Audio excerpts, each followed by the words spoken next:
Financial year 2021 के लिए GST के नोटिस कब तक जारी किए जा सकते हैं जीएसटी डिपार्टमेंट के द्वारा, और उसके बाद ऑर्डर कब तक पास किया जा सकता है, इसके बारे में हम इस वीडियो में डिस्कशन करेंगे। तो आप इस वीडियो को अंत तक जरूर देखें ताकि आप जीएसटी के नोटिस का रिप्लाई कर पाएँ। CS Satbir Singh YouTube channel पे आपका स्वागत है। रेगुलर अपडेट के लिए आप हमारे चैनल को सब्सक्राइब कर लें। अगले कुछ दिन आपके लिए बहुत इंपॉर्टेंट होने वाले हैं क्योंकि जीएसटी डिपार्टमेंट नोटिस ही जारी कर सकता है फाइनेंशियल ईयर 2021 के लिए। तो ये नोटिस कब तक जारी किए जा सकते हैं और इसके बाद ऑर्डर कब तक पास किया जा सकता है, चलिए इसके बारे में डिस्कशन करते हैं। जैसा कि आप अपनी स्क्रीन पे देख पा रहे हैं, यहाँ पे हमने डेट वाइज और ईयर वाइज बताया है कि कब तक नोटिस जारी किए जा सकते हैं। फाइनेंशियल ईयर 2021 के लिए जो एनुअल रिटर्न को फाइल करने की ड्यू डेट है वो 31 दिसंबर 2021 थी, लेकिन गवर्नमेंट ने इस डेट को एक्सटेंड किया था 28 फरवरी 2022 तक। तो इस डेट के बाद जीएसटी की एनुअल रिटर्न की ड्यू डेट के बाद 3 साल के अंदर जीएसटी डिपार्टमेंट को ऑर्डर पास करने होते हैं। तो 28 फरवरी 2025 तक ऑर्डर पास किया जा सकता है जीएसटी डिपार्टमेंट के द्वारा सेक्शन 73 के अंतर्गत। और ऑर्डर पास करने से 3 महीने पहले कम से कम शो को नोटिस जारी किया जाना जरूरी है। तो इस प्रकार 28 नवंबर 2024 तक जीएसटी डिपार्टमेंट आपको कभी भी नोटिस जारी कर सकता है फाइनेंशियल ईयर 2021 की असेसमेंट करने के लिए। इसलिए आपको अपने जीएसटी पोर्टल को रेगुलरली चेक करना है कि कहीं उस पर कोई नोटिस तो नहीं आया है। अपने कंसल्टेंट के साथ रेगुलरली टच में रहना है और अकाउंटेंट को भी ध्यान रखना है कि इस पीरियड के लिए जीएसटी डिपार्टमेंट आपसे इंक्वायरी कर सकता है जीएसटी से रिलेटेड, किस फॉर्मेट में आएगा और इसमें आपसे से क्या डिमांड किया जाएगा। दोस्तों, जो जीएसटी एक्ट के अंतर्गत नोटिस है वो DRC 1 के अंतर्गत जारी किया जाएगा सेक्शन 73 के अंतर्गत है।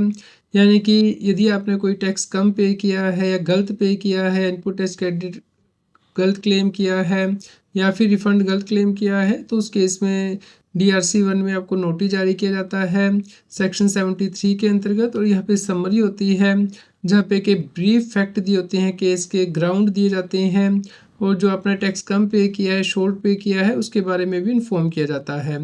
तो इस प्रकार से ये फॉर्मेट होता है जैसे कि आप अपनी स्क्रीन पे देख पा रहे हैं।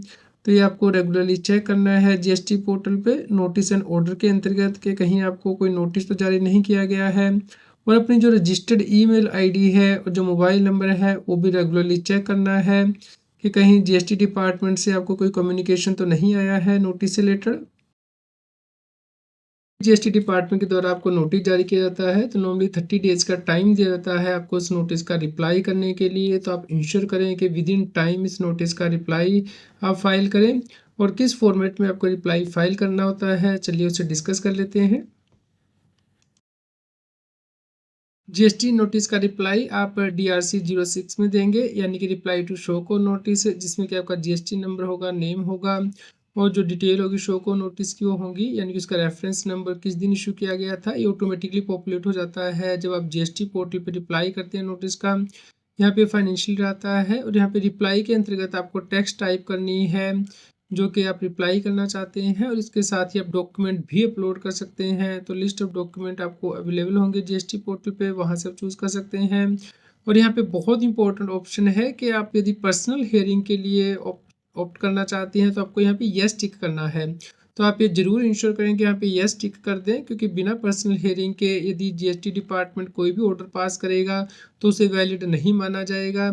इसलिए जब भी आपको शो को नोटिस जारी हो तो आप रिप्लाई तो करें ही, उसके साथ ही पर्सनल हियरिंग भी मांग लें ताकि आप अपने केस के फैक्ट को अच्छे से एक्सप्लेन कर पाएँ। जीएसटी के नोटिस एंड ऑर्डर आपको कैसे चेक करने हैं, इसके लिए आपको जीएसटी पोर्टल पे लॉगिन करना है। उसके बाद सब्सिडी टैब में जाना है और यहाँ पे यूजर सब्सिडी के अंतर्गत जाना है। यहाँ पे व्यू नोटिस एंड ऑर्डर की टैब दी गई है। तो जब आप इस टैब को ओपन करेंगे, यहाँ पे दो टैब हैं, एक है नोटिस एंड ऑर्डर की, एक है एडिशनल नोटिस एंड ऑर्डर की। तो नोटिस एंड ऑर्डर के अंतर्गत आप यहाँ पे देख सकते हैं कौन से नोटिस एंड ऑर्डर यहाँ पे होंगे, जैसे कि DRC 01B, DRC 01C, DRC 07। इसके अलावा जो नोटिस एंड ऑर्डर होंगे वो आपको यहाँ पे एडिशनल नोटिस एंड ऑर्डर की टैब में दिखेंगे। तो आपको यहाँ पे एडिशनल नोटिस एंड ऑर्डर पे क्लिक करना है। यहाँ पे चेक करना है कि कहीं आपको कोई नोटिस तो नहीं आया जीएसटी डिपार्टमेंट से, और उसके साथ ही आपको रिप्लाई की टैब भी वहीं पे दिखाई देगी, वहीं पे आपको रिप्लाई करना है नोटिस का। आपको यहाँ पे date of issuance of notice भी दिखाई देगा, और जो आपको एक्शन लेना है यहाँ पे आप एक्शन के नीचे जो बटन दिया होगा उस पर प्रेस करके इसका रिप्लाई करेंगे नोटिस का ऑनलाइन। आप जीएसटी नोटिस के जारी हो जाने के बाद अपने टैक्स को पे कर सकते हैं। यदि आपको लगता है कि नोटिस सही जारी किया गया है और आपका टैक्स बनता है, तो आप टैक्स और इंटरेस्ट को कैलकुलेट करेंगे और DRC 3 के जरिए आप पेमेंट कर सकते हैं, जिस केस में कि जीएसटी ऑफिसर कोई पेनल्टी नहीं लगाएगा और जो प्रोसीडिंग है वो कंक्लूड हुई मानी जाएंगी। तो आप इस ऑप्शन को यूज़ कर सकते हैं। जैसे ही आपको नोटिस मिलता है, आप चेक करें कि क्या डिमांड आपकी सही निकली है। यदि हाँ, तो उस केस में आप 30 डेज़ के अंदर पे करके पेनल्टी से बच सकते हैं। तो यदि किसी टैक्स पेयर के against GST officer order pass करता है सेक्शन 73 के अंतर्गत, और टैक्स और इंटरेस्ट तो उसे पे करना ही होता है, इसके अलावा उसे पेनल्टी भी पे करनी पड़ती है। तो इस केस में जो पेनल्टी होती है वो 10% ऑफ टैक्स और 10,000 विच इज हायर की लगती है। तो मान लीजिए किसी व्यक्ति का टैक्स बना है 5 लाख रुपए, जो कि उसने नहीं पे किया था, तो इसका 10% हुआ 50,000 या फिर 10,000 रुपया, विच इज हायर, यानी कि 50,000 रुपये तक की पेनल्टी इस केस में लगाई जा सकती है जीएसटी ऑफिसर के द्वारा।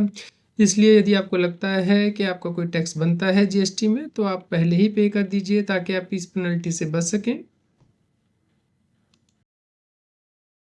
जीएसटी का शो को नोटिस जारी हो जाने के बाद आपको ऑप्शन दी जाएगी कि आप रिप्लाई कर सकते हैं। तो उसके बाद आपकी रिप्लाई को कंसीडर करके जीएसटी ऑफिसर ऑर्डर पास करेगा, जो कि DRC 7 में होगा, जैसे कि आप अपनी स्क्रीन पे देख पा रहे हैं।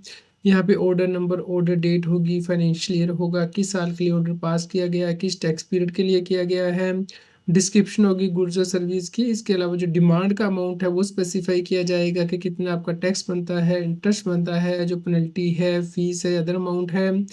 और यहाँ पे आपको ये भी कहा जाएगा कि आप इसे पे कर दीजिए, अदरवाइज इसे रिकवर किया जाएगा, क्योंकि जैसे ही ये डिमांड ऑर्डर पास कर दिया जाता है, उसके बाद इसे इमीडिएटली रिकवर किया जा सकता है जीएसटी डिपार्टमेंट के द्वारा। इसके लिए कुछ सेपरेट नोटिस जारी करने की आवश्यकता नहीं होती है जीएसटी डिपार्टमेंट को। इसे ही रिकवरी प्रोसीडिंग के लिए वैलिड माना जाता है। जीएसटी का शो को नोटिस जारी होने से पहले ही कोई भी व्यक्ति जीएसटी की पेमेंट कर सकता है। इसके लिए वो DRC 3 यूज़ कर सकता है फॉर्म, जिसमें कि वो अपना टैक्स और इंटरेस्ट पे कर सकता है। तो पेमेंट करने के बाद आपको जीएसटी डिपार्टमेंट को इन्फॉर्म करना होता है। उसके बाद जीएसटी डिपार्टमेंट DRC 4 में ऑर्डर जारी करता है कि आपने जो पेमेंट की है उसे एक्सेप्ट कर लिया गया है। इस प्रकार यदि आपको लगता है कि आपने टैक्स की पेमेंट कोई गलत की है या कम की है, तो आप DRC 3 फाइल करके पेनल्टी से बच सकते हैं। यदि किसी टैक्स पेयर ने जीएसटी तो टाइम से पे किया है, लेकिन उस पर इंटरेस्ट पे नहीं किया है, यानी कि डिले से टैक्स की पेमेंट की है लेकिन इंटरेस्ट की पेमेंट नहीं की है, तो उस केस में DRC 1 जारी नहीं किया जा सकता है जीएसटी डिपार्टमेंट के द्वारा। इस केस में इंटरेस्ट की रिकवरी तो की जा सकती है जीएसटी डिपार्टमेंट के द्वारा, लेकिन इसके लिए ऑर्डर DRC 7 में पहले इशू करना होगा जीएसटी डिपार्टमेंट को, उसके बाद ही रिकवरी की जा सकती है। उम्मीद करते हैं दोस्तों आपके लिए यह न्यूज़ यूज़फुल रही होगी। यदि आपको कोई क्वेश्चन हो जीएसटी से रिलेटेड, तो आप हमें कमेंट करके ज़रूर बताएं। कृपया लाइक करें और शेयर करें ताकि सभी लोगों तक ये जानकारी पहुंच पाए और वो जीएसटी की कंप्लायंस कर पाएँ। जीएसटी की और अधिक जानकारी के लिए आप CS Satbir Singh YouTube channel पे जाके प्लेलिस्ट में जाके डिफरेंट प्लेलिस्ट रेफर कर सकते हैं, जैसे कि GST latest update, GST notice extra.